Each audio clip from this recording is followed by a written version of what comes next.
Daf Yomi Tractate Chullin, page 7b. We are in the midst of a story, very interesting and famous story of Rabbi Pinchas ben Yair, how he crossed the river, and after he crossed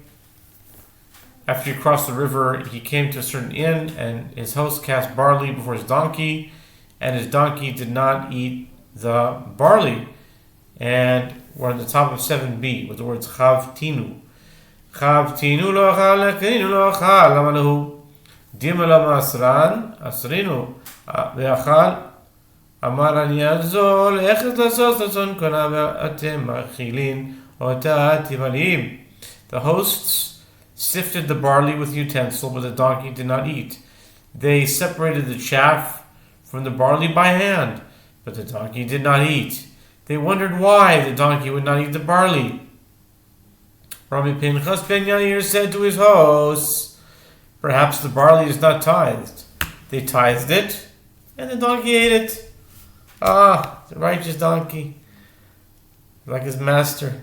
Even though donkeys are not mechuyev in Meister and Truma, but upon him, he wanted to be like his master.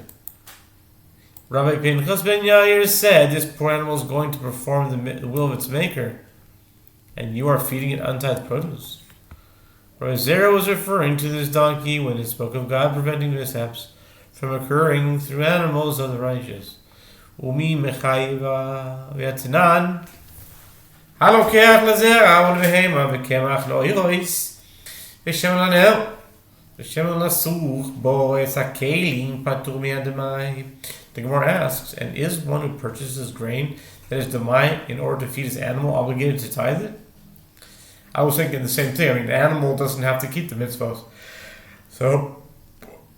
But anyway, they're saying on the person's side. But did we learn in the Mishnah, demai 1:3, one who purchases grain in the market for sowing, or for feeding an animal, or for flour to process animal hides, or oil to kindle a lamp, or oil to smear on vessels, is exempt from the obligation of tithing demai.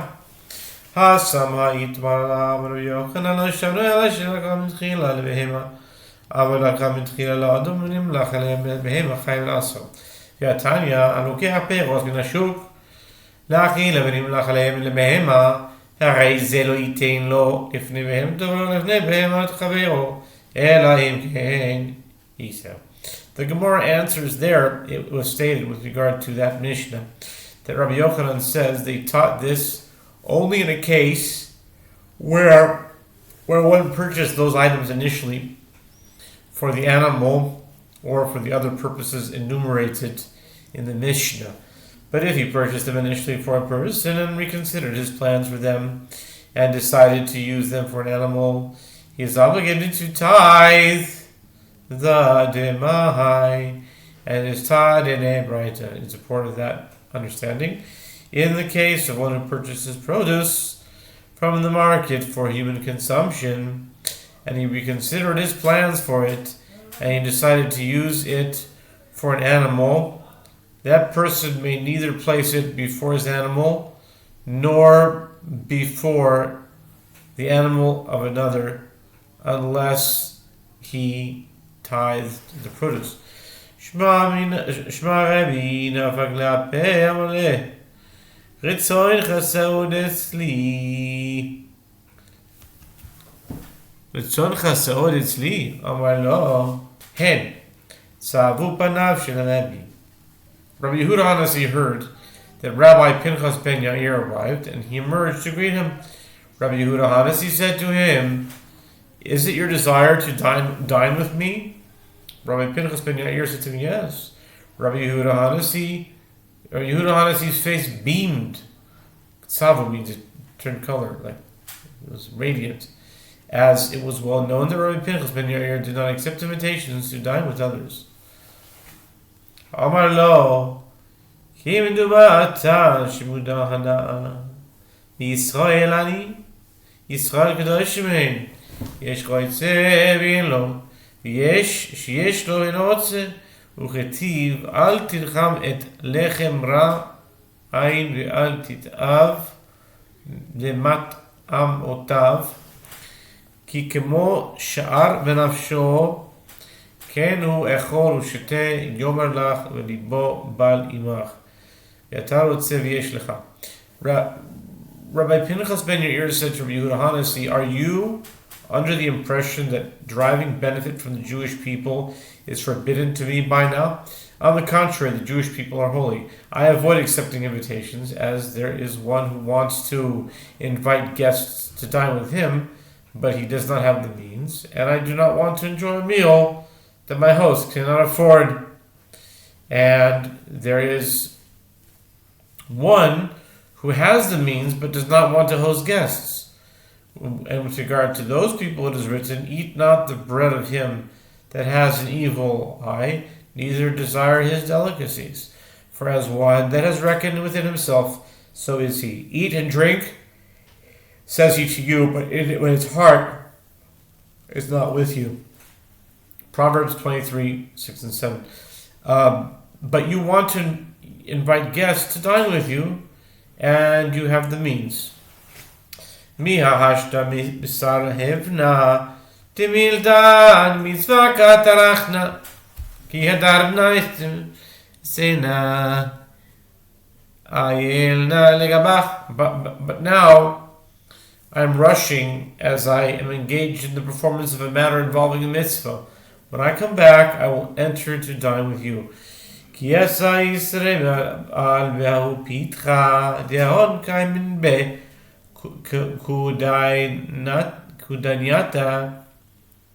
קודנייתה חברתה.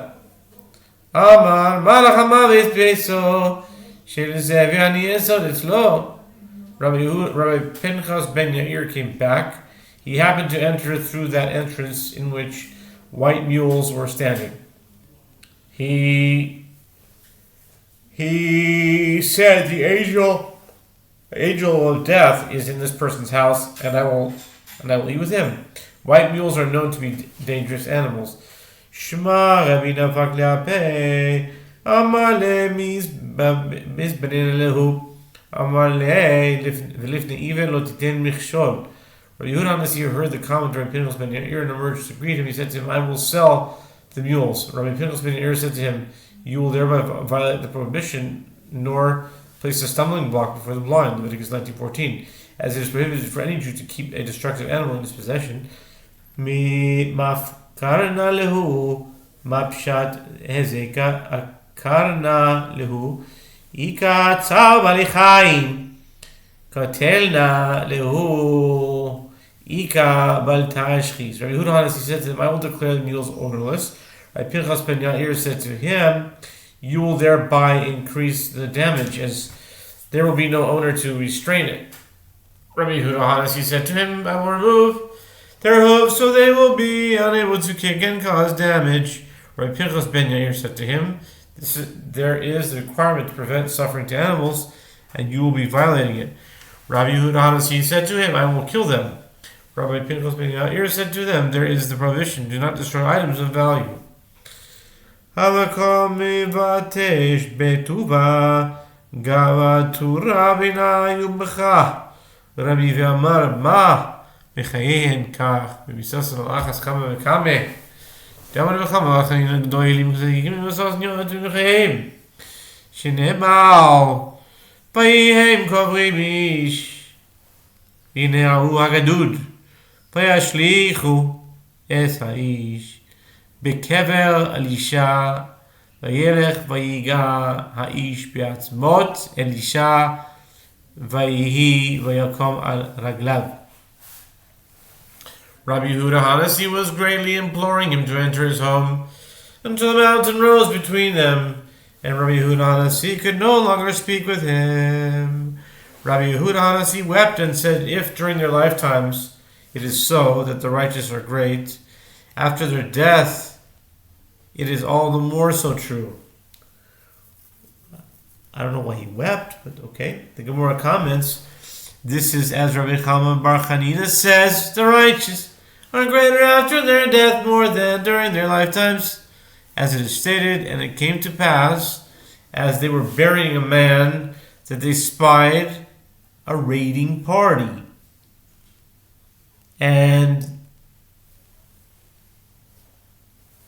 and they cast the man into the tomb of Elisha. And as soon as the man touched the bones of Elisha, he revived, and he stood up on his feet. 2 Kings 13:21. Amar le Rav Papa le Abaye v'dirna le kayome be birchata d'Eliyahu tichtiv vayehi na pi shnayim beruchacha ilai. Amar le Yihachi Hainu Titania Al Ragav Amad Urebeto Lo Halach. Rabbi Papa said to Abaye, this proof from the case of Elisha that the righteous are greater after death is not valid. And perhaps this transpired to fulfill with regard to Elisha the blessing of Elijah, as is written, please let a double portion of your spirit be upon me. Elijah revived one dead person, and this one is the second revived by Elisha.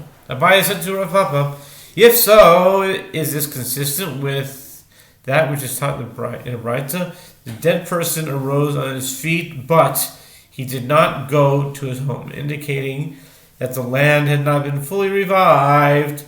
Ela bama ikayem de amar Rabbi Yochanan serepa tarat at naaman shehushkula kames shenemar al na di kamin.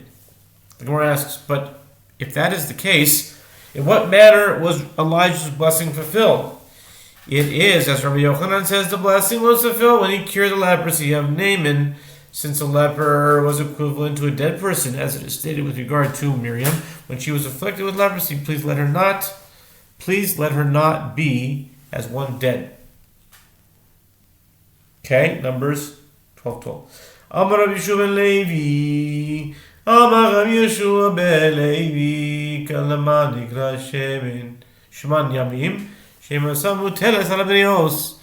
Jamar Rabbi Chanina miyamai lo she'alani Adam al makat pirda livana v'chaya v'kachazena v'chaye ema v'chaya v'kachazena demistasi b'chivaran resh kar'ayu ka'amrinan.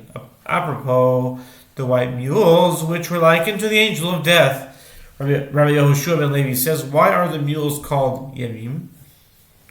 In Genesis 36:24, it is because their terror, Eitam, is cast over all creatures, and as Rabbi Chanina says, in all my days, no man has asked me about a wound caused him by a white mule and survived, indicating that they are extremely dangerous. The Gemara asks, but haven't we seen that some people survive after being wounded by a white mule? The Gemara answers, say instead, no man has asked me about a wound caused him by a mule and the wound healed.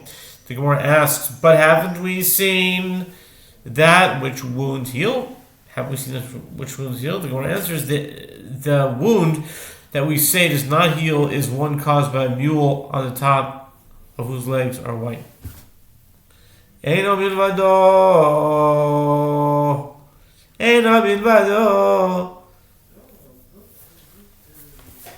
Amar Bechina vafilu keshafim.